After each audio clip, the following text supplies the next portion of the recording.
We are less than 2 months away from school starting up, and even though many of us are trying our hardest to enjoy the summer, the thought of the fall and school is still on the forefront of so many teachers' minds, so many parents' minds.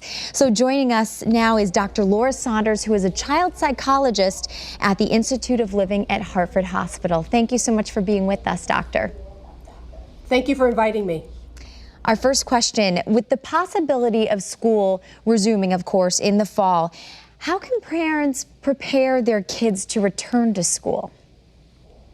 Well, I think from the child perspective, kids would be excited to go to school. They, from a developmental perspective, they crave the structure, the socialization, and the academic stimulation. The more difficult part is certainly from the parent perspective.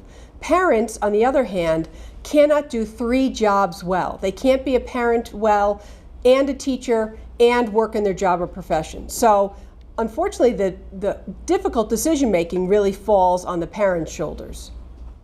And I'm sure a lot of parents are feeling that weight today. So for those kids who are not excited, for those kids who are exhibiting some fear about going back to school, what can parents do?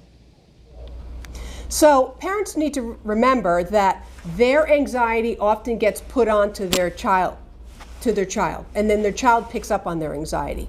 The best thing a parent can do is get, as much information as possible.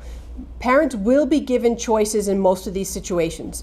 When districts say, yes, we're taking kids back in, parents will have online options if they so choose. Some districts are going to do blended models where they'll be in school a couple of days a week and online a couple of, 2 or 3 days a week.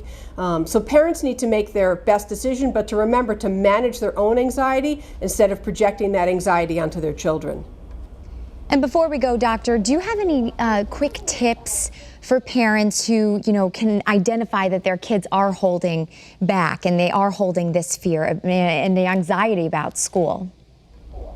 Yeah, I think these are great opportunities, and doing it in contained environments when you're driving somewhere or having dinner together, to ask questions. What are your thoughts on returning to school? The kids I've polled have overwhelmingly said they really want to go back, but to open up the dialogue, get to understand, ask open-ended questions about what their concerns might be, what are they looking forward to, what are they worried about. Ask open-ended questions and see what kind of information you get, and then go from there.